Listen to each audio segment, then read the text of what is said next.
2024 లేదా 25లో డిగ్రీ లేదా బీటెక్ చదివారా? సాఫ్ట్‌వేర్ జాబ్ కోసం ఎదురు చూస్తున్నారా? అయితే కోడ్ జ్ఞాన్ 100 డేస్ కోర్సులో చేరండి. జాబ్ సాధించండి. నమస్కారం సార్. నమస్తే సార్. చెల్లపల్లి దగ్గర జరిగిన ఇన్సిడెంట్ ఏదైతే ఉందో చాలా దారుణం అని చెప్పొచ్చు. తల్లి అలాగే తన ఇద్దరు పిల్లలతో రైల్వే ట్రాక్ మీద పడి సూసైడ్ చేసుకోవడం అనేది చాలా దారుణం.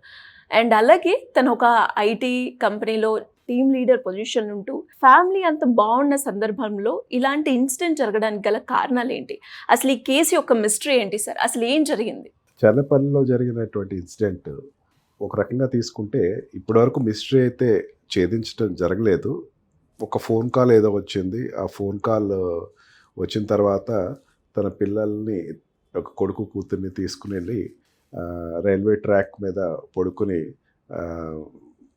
రైలు కోసం ఎదురు చూస్తూ వచ్చిన రైలు కింద ఆవిడ ప్రాణాలు అండ్ పిల్లల ప్రాణాలు విగత జీవితం అవటం జరిగింది.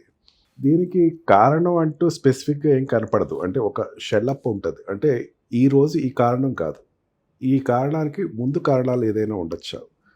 ఒక ఫోన్ కాల్ వచ్చింది. ఆ ఫోన్ కాల్ ఎవరి నుంచి వచ్చింది, ఎక్కడి నుంచి వచ్చింది అనేది ఇంకా పోలీస్ వాళ్ళు ట్రేసప్ చేస్తున్నారు. ఆ కాల్ ఎక్కడి నుంచి వచ్చిందో ఐడెంటిటీ చేస్తున్నారు. ఆ ఫోన్ కాల్ వచ్చిన తర్వాత అమ్మాయి హడావుడిగా వెళ్ళి చేసుకుంది అని వాళ్ళ మదర్ చెప్పారు. ఆవిడ విజయ్ గారు హస్బెండ్ అబ్రాడ్లో ఉంటున్నారు. అందుకని ఆవిడకి ఆ స్పేస్ దొరికింది తన డిసిషన్ తను తీసుకుంటానికి, నాస్టీ డిసిషన్ తీసుకుంటానికి, సూసైడ్ చేసుకోవాలని చెప్పి. ఆర్థిక లావాదేవీలు ఉన్నాయా అంటే ప్రస్తుతం ఆవిడ హై పొజిషన్లో ఉంది, ఐటీ జాబ్ చేస్తుంది and team leader, work from home చేస్తుంది, ఇన్స్ట్రక్షన్స్ ఇస్తుంది, ఇప్పుడు రెగ్యులర్గా అందరితో పని చేయిస్తుంది అని చెప్పేసి వాళ్ళ మదర్ చెప్పారు. ఆర్థిక లావాదేవీలు అయితే ఇప్పటివరకు ఏం బయటపడలేదు. పిల్లల్లో కూడా వచ్చి, అంటే పిల్లలు అంటే మరీ చిన్నపిల్లలు కాదు, ఇమ్మెచ్యూర్డ్ చిల్డ్రన్ అయితే కాదు, కొంచెం గ్రోనప్ చిల్డ్రన్. గ్రోనప్ చిల్డ్రన్ని ఆ అమ్మాయి వాళ్ళతోటి ఒప్పించి మనం సూసైడ్ చేసుకుందాం అని ఒప్పించింది అంటే ఒక బలమైన కారణం ఏదో ఆ ఫ్యామిలీలో, ఆ ముగ్గురులో మదర్ ఏమి తెలియదు అని చెప్పి ఎక్స్ప్రెస్ చేశారు. లాస్ట్ ఇచ్చినటువంటి ఎవిడెన్స్ ప్రకారం డైయింగ్ డిక్లరేషన్లో ఎక్కడ నా చావు కారణం ఏం కాదు అని చెప్పేసి ఇవ్వటం జరిగింది. జరిగినా సరే ఒక లీడ్ ఏంటంటే పేరెంట్స్ని, అత్తమామల్ని ఏదో రమ్మంటే వాళ్ళు రాలేదు అని వాళ్ళ మదర్ కూడా చెప్పడం, విజయశాంతి వాళ్ళ మదర్ కూడా చెప్పడం జరిగింది. అది పెద్ద కారణం కాకపోయి ఉండొచ్చు. అంటే మళ్ళీ 304Bలోకి వస్తుందా, లేకపోతే పిల్లలు ఎదిగిపోయారు కాబట్టి 304Bలో కూడా రాదు, వరకట్నపు చావు గురించి కనుక. అంటే ఆ రూట్లో ఎక్కడ కనపట్లేదు. ఇక వర్క్ ప్రెషర్స్, ఈ ఐటీ ఎంప్లాయీస్లో ఏమైందంటే సిరి, పీర్ ప్రెషర్స్ బాగా ఎక్కువ ఉంటున్నాయి. వర్క్ ఫ్రమ్ హోమ్ అంటున్నారు కానీ work from home is hell. Work from home కాకుండా ఆఫీస్లోకి వెళ్ళి చేస్తే కనుక అందరూ అవైలబుల్గా ఉంటారు, ఇన్స్ట్రక్షన్స్ ఇస్తే వాళ్ళందరూ తీసుకుంటారు. టీమ్ లీడర్కి జనరల్గా ఉండేటువంటి ఆ బాండేజ్ అందరూ తీసుకుంటారు. వాళ్ళు ఎవరైనా సరే ఏదైనా అక్కడ ఏదైనా మిస్టేక్ చేసిన వెళ్ళి కరెక్షన్ చేయడానికి అవుద్ది. ఏదైనా ఒక 8 అవర్స్ వాళ్ళు వర్క్ చేస్తున్నారు అంటే 8 అవర్స్ వాళ్ళు డెడికేటెడ్గా వర్క్ చేసేటప్పుడు ఏంటంటే ఆ పీర్ ప్రెషర్ అనేది క్యారీ ఆన్ అవుతూ ఉంటాయి. ఏదైనా చిన్న ఐసోలేటెడ్ అంటే మనకు నిత్యం ఉండేటువంటి సమస్యలు ఎదుర్కొనేటప్పుడు ఏంటంటే వాళ్ళకి పెద్ద సమస్యలు అనిపిస్తుంది, నేను ఇక్కడ హ్యాండిల్ చేయలేను. ఉమెన్ వచ్చేసరికి ఏంటంటే ఉమెన్ ఎంపవర్మెంట్ అని మనం పెద్ద పెద్ద బోర్డులు పెట్టుకుంటున్నాం కానీ సరే, ఉమెన్ ఎంపవర్మెంట్ అవ్వటానికి ఇంకా టైం పడుతుందా అన్నది విజయశాంతి డెత్ బట్టి అర్థమవుతుంది. అంటే మెన్ లాగా ఉమెన్ తీసుకోలేకపోతున్నారేమో అనిపిస్తుంది అప్పుడప్పుడు. అఫ్కోర్స్ అందరూ అట్లా ఉండరు, నేను అందరి గురించి అనట్లేదు. ఈ అమ్మాయి ఒక సెన్సిటివ్ సెన్సిటివ్ ఇష్యూని చాలా సీరియస్గా తీసుకుంది. ఇంకొకరు షేర్ చేసే ఇష్యూ కానిది ఆవిడ ఎఫెక్ట్ అయింది. ఇప్పటివరకు ఇలిసిట్ రిలేషన్స్ ఉన్నాయా, ఎవరితో సంబంధ బాంధవ్యాలు ఉన్నాయా అంటే అవి కూడా ఏమీ బయటపడలేదు. భర్త కూడా అటువంటి చెప్పలేదు అండ్ మదర్ కూడా అటువంటిది ఏం చెప్పలేదు. ఈవెన్ ఆ రోజు చెప్పలేదు, ఈ రోజుకి కూడా చెప్పట్లేదు. ఒక కాల్ వచ్చింది, ఆ కాల్ తోటి డిసిషన్ తీసుకుంది. అలా మోస్ట్ ప్రాబబ్లీ ఎంప్లాయ్మెంట్ రిలేటెడ్ ఇష్యూసే అయి ఉండొచ్చు. ఎందుకంటే ఎంప్లాయ్మెంట్ రిలేటెడ్ ఇష్యూ ఇంత డిప్రెషన్ ఉంటుందా, ఇంత స్కేల్ ఆఫ్ డిప్రెషన్ ఉంటుందా అంటే ఉంటుందని చెప్పచ్చు. సరే, ఒక్కొక్కరు వర్క్ చేసేటప్పుడు ఏంటంటే 100% ఎఫర్ట్స్ పెట్టేస్తారు. ఎఫర్ట్స్ పెట్టినప్పుడు ఏ చిన్న చేంజ్ వచ్చినా వాళ్ళు చాలా లో ఫీల్ అయిపోతారు. నా మాట వింటలేదు అనో, లేకపోతే నా డిసిషన్ క్యారీ ఆన్ అవ్వట్లేదనో, నేను ఎండ్ అవుతాను, నేను ఎండ్ అయిన తర్వాత నా పిల్లలు ఎవరు చూస్తారు, లేదు వాళ్ళతో కూడా కలిసి నేను సూసైడ్ చేసుకుందాం అని, అంటే ఈ లో అవుతున్నటువంటి సిచ్యువేషన్ ఏదైతే ఉందో పిల్లలకి ఎప్పుడో చెప్తున్నట్టుంది రెగ్యులర్గా. నేను ఎంప్లాయ్మెంట్కి రిలేటెడ్ ఇష్యూస్కి కావచ్చు, ఏదైనా పర్సనల్ ఇష్యూస్ అయినా కావచ్చు. ఆ చెప్పి వాళ్ళు కన్విన్స్ చేసింది అది ఈ డెత్లో విజయశాంతి డెత్లో ఏమైందంటే అది కన్విన్స్ చేసేంతటువంటి సిచ్యుయేషన్లో ఆవిడుంది, ఫాలో అయినటువంటి సిచ్యుయేషన్లో పిల్లలిద్దరు ఉన్నారు. గ్లోబల్ ఎంప్లాయ్మెంట్స్ అయిపోయినాయి. ఇప్పుడు అతని హస్బెండ్ ఎక్కడో అబ్రాడ్లో పనిచేస్తున్నాడు, ఈవిడ ఇక్కడ పనిచేస్తుంది. ట్యాకిల్ చేయలేని సిచ్యుయేషన్లోకి వచ్చింది. సపోర్ట్ కావాలంటే హస్బెండ్ పక్కన లేడు. మదర్కి చెప్తే ఆవిడ తీసుకునేంత విఘ్నత ఆవిడకు లేకపోయి ఉండొచ్చు.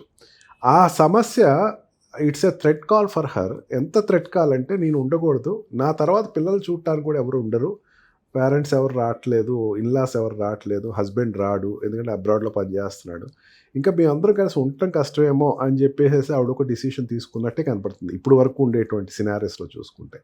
లేదా ఏదైనా పర్సనల్ ఇష్యూస్ ఉన్నాయి, ఏదైనా చెప్పుకోలేని పర్సనల్ ఇష్యూస్ ఉంటే కనుక ఆ పర్సనల్ ఇష్యూస్ కూడా పిల్లలకి ఏదో షేర్ చేసుకుంటాను. షేర్ చేసుకోకుండా పిల్లలు ఇద్దరు రారు.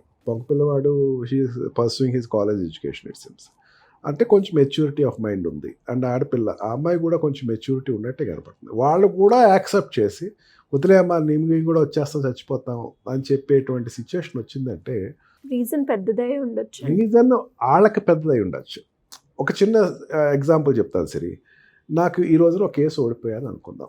నేను కేసు ఓడిపోయిన తర్వాత పోన్లే అప్పీల్కి వెళ్దాము, లేదంటే మనం చెప్పేటప్పుడు క్లయింట్కి చెప్పేటప్పుడు సార్ నేను నా ఎఫర్ట్స్ అన్నీ పెట్టాను సార్, కేసు ఓడిపోయాను సార్ అని నేను చెప్పేటప్పుడు నేను ఒక రకంగా తీసుకుంటా, ఇంకో అడ్వకేట్ చాలా సీరియస్గా తీసుకుంటాడు. ప్రొఫెషన్స్ వదిలేసేవాళ్ళు కూడా ఉన్నారు దీంట్లో, డాక్టర్స్లో ఉన్నారు, ఇంజనీర్స్లో ఉన్నారు. తీసుకునే విధానం బట్టి ఉంటుంది. అంటే వాళ్ళకి అదే లైఫ్ కింద తీసుకుని దాన్ని ఎగ్జిక్యూట్ చేసుకుని నేను ఇంకా నాకు I'm not fit to live because నేను ఫెయిల్ అయిన తర్వాత నేను ఇంక ఉంటానికి failure is equal to my life అన్నది తీసుకునే విధానం ఉంటుంది ఒక్కొక్కటి. ఆ రకంగా అమ్మాయి తీసుకున్నట్టు కనపడుతుంది. ఇష్యూ ఏదైనా కావచ్చు, ఎంప్లాయ్మెంట్ ఇష్యూ అయినా కావచ్చు, పర్సనల్ ఇష్యూ అయినా కావచ్చు, దాంట్లో ఫెయిల్ అయింది అమ్మాయి. ఆ ఫెయిల్ అయిన దానికి ఎంత డిప్రెస్ అయిపోయిందంటే షేర్ చేసుకుని బయట వాళ్ళకి షేర్ చేసుకోలేనంత లోపల కుంగిపోతూ ఆ అమ్మాయి ఒక స్పాంటేనియస్గా ఒక డిసిషన్కి వచ్చి నో నేను ఇప్పుడు వెళ్ళిపోయి నేను చనిపోతాను అని చెప్పి పిల్లలిద్దరిని తీసుకెళ్ళి వాళ్ళకు కూడా కన్విన్స్ చేసి లేదమ్మా మనం ఉండటం కష్టం, రేపొద్దు నేను ఉండలేను, నేను లేకపోతే మీరు ఉండలేరు అని చెప్పేసేసి వాళ్ళు ఒప్పించి ఎంత దయానికమైన పరిస్థితుల్లో ఒప్పించిందంటే మీరు కూడా ఉండద్దు, మీ భవిష్యత్తు లేదు, నేను లేకపోతే మీ భవిష్యత్తు రాదు, ఇంకా మీరు ఈ సొసైటీలో ఉండద్దు అని చెప్పిన విధానం హృదయాన్ని కలిచివేస్తుందని చెప్పచ్చు. వాళ్ళు కూడా దానికి ఒప్పేసుకుని లేదులేమో మేము కూడా వచ్చేస్తాం చనిపోతాం మీతోటి అని చెప్పేసి, అంటే వాళ్ళు కూడా మదర్ మీద అంత డిపెండ్ అయిపోయారు. వాళ్ళ ముగ్గురు ఒక ఎరీనా క్రియేట్ చేసుకున్నారు. మా ప్రపంచం మీ ముగ్గురువే. ఫాదర్ ఉన్న, మా ఇంట్లో అమ్మమ్మ ఉన్న, వాళ్ళ నానమ్మ వాళ్ళు ఉన్నా సరే వాళ్ళెవరూ కాదు, మీ ముగ్గురువే లైఫ్. మీ ముగ్గురు లైఫ్ ఉంటే ఉంటాం, లేకపోతే చనిపోతాం. నాకు వద్దు ఈ లైఫ్, మా అమ్మకు లేని లైఫ్ మాకొద్దు అంటే అటాచ్మెంట్ బాండ్, వాళ్ళ ముగ్గురు మధ్యన ఉండేటువంటి అటాచ్మెంట్ బాండ్ ఏదైతే ఉందో దానిలో వాళ్ళు ఒక రకమైనట్టు, అంటే ఆ పిల్లవాడు ఏదో కొంచెం ఎడ్యుకేషన్లో కొంచెం బ్యాక్వర్డ్ అయ్యాడు అని చెప్పి స్కూల్ యాజమాన్యం ఏదో చెప్తుంది. ఆ బ్యాక్వర్డ్ అయినటువంటి పిల్లవాడు ఎప్పుడు కూడా ఏంటంటే అది పర్సూ చేయలేక మదర్ మీద పేరెంట్స్ మీద డిపెండ్ అయిపోతారు. ఆ రకంగా అతను కూడా నేను పర్సూ చేసుకోలేకపోతున్నాను, నేను మిగతా రీజన్స్ వాళ్ళు షట్ డౌన్ చేసేసుకొని ఫర్దర్ లైఫ్ అనేది షట్ డౌన్ చేసుకుని లేదు మేము we want end our life అని చెప్పి ఒక లాస్ట్ డిసిషన్ ఒకటి తీసేసుకొని ఈ మెటీరియలిస్టిక్ వరల్డ్లో నేను ఉండకూడదు, సరిపోదాం రండి వెళ్ళిపోదాం అని చెప్పేసి గూడ్స్ ట్రాక్ అంటే ఏంటంటే అమ్మ అవి ఆగవు, స్టేషన్స్లో ఆగవు. అంటే ఎక్కడ చనిపోవాలి అన్నది కూడా వాడు ఒక రకమైనటువంటి ప్లాన్లోకి వచ్చేసారు. ప్లాన్కి వచ్చారు అంటే ఒక్క రోజులో జరగలేదు. వాళ్ళ మధ్యనటువంటి సంఘర్షణ ఒక 1 or 2 days నుంచి తిరుగుతుంది. ఎట్లా చనిపోవాలి అనేకమైన మెథడాలజీస్ ఉండొచ్చు. అటువంటి చర్లపల్లి దగ్గరికి వెళ్ళి అక్కడ గూడ్స్ ట్రాక్ ఒకటి ఉంటుంది. గూడ్స్ ట్రాక్లో అక్కడ మనం పట్టాల మీద పడుకుంటే గూడ్స్లో ఆగినందు గూడ్స్లోనే వెళ్ళిపోతున్నారని మదర్కి చెప్పాలి, లేకపోతే పిల్లలు చెప్పి ఉండాలి. ఒక ప్రిపరేషన్ ఆఫ్ మైండ్ తోటి, అంటే చనిపోవాలి అన్నది ఎండ్ ఆఫ్ మన స్టోరీ అవ్వాలి అని చెప్పేసి ఒక తీసుకున్న నిర్ణయం ఏదైతే ఉందో నిజంగా మిగతా వాళ్ళకి కూడా ఒక పేరెంట్స్ కూడా ఒక లెసన్ కింద చెప్పచ్చు. మీరు ఏదైనా ఒక డిసిషన్ తీసుకునేటప్పుడు కొంచెం ఆగండి, ఆలోచించండి. మనం తీసుకునే డిసిషన్ వల్ల మన భవిష్యత్తు పోతుంది, మన పిల్లల భవిష్యత్తు పోతుంది. ఈ మధ్యన ఎక్కువ కనపడుతున్నాయి సిరి. చనిపోతా ఇల్లిసిట్ రిలేషన్స్‌లోనో, లేకపోతే తల్లిదండ్రులు పెట్టే బాధల్లోనో, హస్బెండ్ పెట్టే బాధల్లోనో వెంటనే నిర్ణయం తీసుకొని సూసైడ్. ఒకప్పుడు సూసైడ్ పిల్లల్ని ఎట్లా చేసుకునేవారంటే 10th క్లాస్ పోయో, లేకపోతే ఇంకోటి పోయో. కాదు, వాళ్ళ సమస్య కాదు. పేరెంట్స్ సమస్య కూడా వాళ్ళ మీద వేసుకొని అందరం కలిసి చనిపోదాం. సూసైడ్ పిల్స్ తీసుకునేటప్పుడు, లేకపోతే ఈ ఏదో ఈ ఎంట్రీని తీసుకునేటప్పుడు ఇవన్నిట్లో కూడా విలేజ్ వైజ్గా అందరం కలిసి చనిపోదాం. ఇదివరకు ఒక్కలే చనిపోయారు. ఇప్పుడు ఏమవుతుందంటే లేదు అందరం కలిసి చనిపోదాం. ఇదేదో ఒక రకమైనటువంటి మేనియా వచ్చేస్తుంది. ఈ మేనియా అన్నది రావటం నిజంగా చాలా దురదృష్టకరం సిరి. ఇటువంటిది రాకూడదనే కోరుకుందాం. I appeal by our Suman TV, మీరు ఒక్కసారి ఆగండి, ఆగి ఆలోచించండి. పిల్లల భవిష్యత్తు వేరు, మీ భవిష్యత్తు వేరు. మీరు ఎండ్స్కి వెళ్తున్నారు, వాళ్ళు స్టార్ట్స్లోకి వస్తున్నారు. మీరు ఏదైనా డిసిషన్ తీసుకునేటప్పుడు వాళ్ళ మొహాలు చూడండి. వాళ్ళు ఏదైనా డిసిషన్ తీసుకునేటప్పుడు మీరు హోప్ ఇవ్వండి. అంతేగాని మీరు ఎండ్ చేయాలి, నేను ఇంకా ఎండ్ అయిపోవాలి అనుకున్న డిసిషన్ లాస్ట్ డిసిషన్ తీసుకోండి, కానీ ఫస్ట్ అండ్ ఫార్మోస్ట్ డిసిషన్ తీసుకోవద్దని నేను విజ్ఞప్తి చేస్తున్నాను. డెఫినెట్గా sir. Anyways thank you so much. Thank you.